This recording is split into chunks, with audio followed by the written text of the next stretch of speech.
Saudações fraternas a todos. Você precisa de um milagre? Que tipo de milagre você está precisando? Separei um versículo aqui na Bíblia Sagrada, Livro dos Reis de Israel. Segundo livro dos Reis, capítulo 4. Vou ler somente o versículo 1.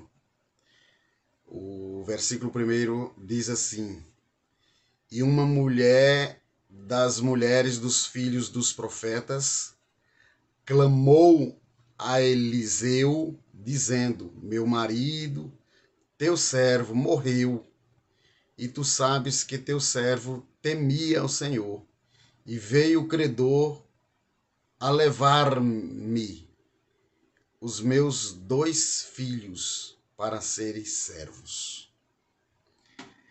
Você sabia que milagre tem uma dinâmica para você receber? Tem um procedimento, tem uma estratégia, tem um caminho a percorrer para receber o milagre. Sabia disso? Você sabia também que tem milagre que Deus quer fazer, mas Deus não faz? Deus quer fazer o milagre, mas alguma coisa impede Deus fazer o milagre. Portanto, Deus não faz o milagre. E as pessoas perdem a bênção porque não sabem se proceder e nem quais são os passos a serem dados para receber o milagre.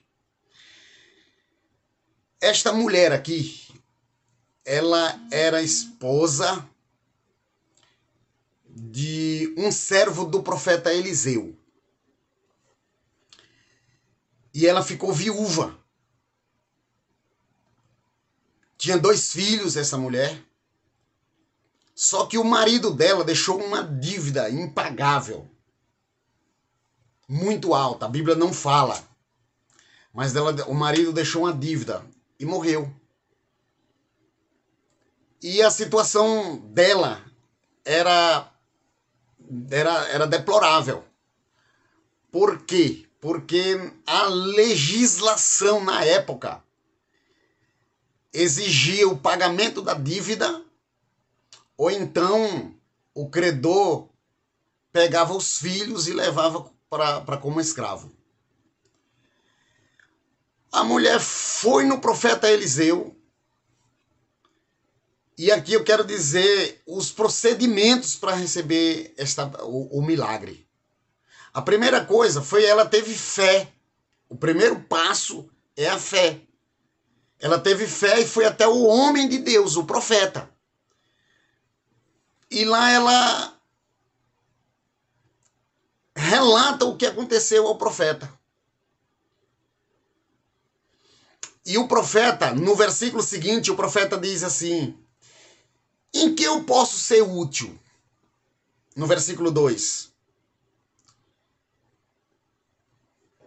E em seguida o profeta faz outra pergunta.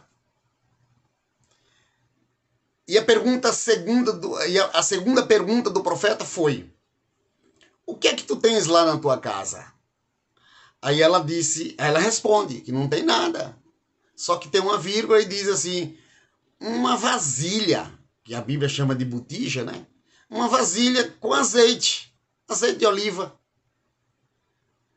Aí o profeta manda ela ir voltar lá na casa e pedir vasilhas, recipiente emprestado dos vizinhos, com os vizinhos. E aí ela obedece a palavra do profeta. O segundo passo entra aí agora. A ação. Primeiro ela teve fé e chega lá. E eu esqueci de falar o seguinte, que ela também chegou lá clamando. Ela chegou clamando. Clamando é em voz alta. Pedindo. Pois bem, esse foi o segundo passo, a atitude. Já é no segundo passo. O terceiro passo é a obediência. Ela obedeceu. Só que tinha outros procedimentos a serem seguidos. Outros protocolos que tinham que ser seguidos. Era para pedir vasos emprestados e levar os vasos para casa, fechar a porta, viu? Fechar a porta e colocar um pouquinho do azeite que ela tinha lá no outro vaso, no vaso que ela tinha, em todos os vasos que ela pedia emprestado do vizinho. E ali o milagre ia acontecer. Não sabemos como foi, porque foi um negócio restrito, viu? Não sabemos se teve um oleoduto, como foi que a operosidade de Deus lá da casa, dentro da casa daquela mulher. Mas o certo é que tinha que ser dentro da casa dela, em família. Ela, somente ela e os 2 filhos. Não podia ter mais ninguém. Se ela badalasse, os vizinhos iam aglomerar lá na frente da casa, os credores também iam lá para frente da casa dela, e ela ficou, ó, de bico fechado. Do mesmo jeito que o profeta tinha orientado. A obediência dela já é o 3º passo, já. A obediência. Viu? Então, Deus fez o milagre porque ela estava desesperada, correndo um risco dos filhos serem apanhados como escravos. E a dívida era alta. E Deus ali, no ato do milagre, encheu todos os vasilhames, as vasilhas, as botijas, eu não sei. Completou de azeite. O azeite era o azeite da oliva, eu repito. Produto da oliveira. Servia para culinária, para o cosmético, para combustão da iluminação. E aí, quando completa ali o milagre, ela vai, olha só a obediência da mulher, a crença da mulher, ela vai e volta para o profeta. E relata o que aconteceu e quer saber os próximos passos. E o profeta diz: vai, vende, paga a dívida e o resto você vai sobreviver, o restante. Uma coisa que me chama a atenção aqui é que o profeta não era ambicioso.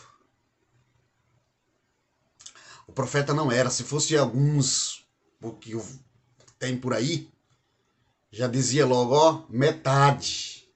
Metade. Para mim, metade para você. Metade eu acho que ainda era pouco. O profeta Eliseu não tinha essa ambição. Era um homem de Deus. De Deus. Antes de ser profeta, vivia lá no Vale do Jordão. Deixou tudo. Era arador de terra. Homem do campo. Criador de boi. Né? Pouco, né? Mas criava gado lá. Abandonou tudo para seguir o profeta Elias. E assumiu o ministério de profeta. Viu? Então era um homem de Deus. Aí o profeta torna da outra orientação. Manda ela vender o azeite. Viu? E uma coisa aqui que não podemos esquecer, que Deus supriu a necessidade da mulher. Fez um milagre, supriu. E o milagre foi na casa dela. E outra coisa, Deus, ele supriu a necessidade dela. Mas Deus não deu para a vaidade dela. Supre a necessidade, mas não deixa esbanjar para a vaidade, para a ostentação. Ostentação não é milagre. Pode se chamar de qualquer coisa, menos de milagre. Viu? Então, um milagre aconteceu dentro de casa mediante a fé, a ação e a obediência daquela mulher. Eu não sei, tem muita gente. O problema dela era aquele, mas muitos têm outros problemas e Deus quer solucionar os problemas.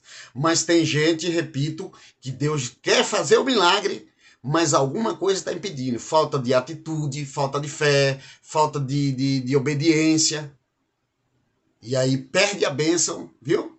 O próprio Jesus queria fazer tantos milagres em Cafarnaum.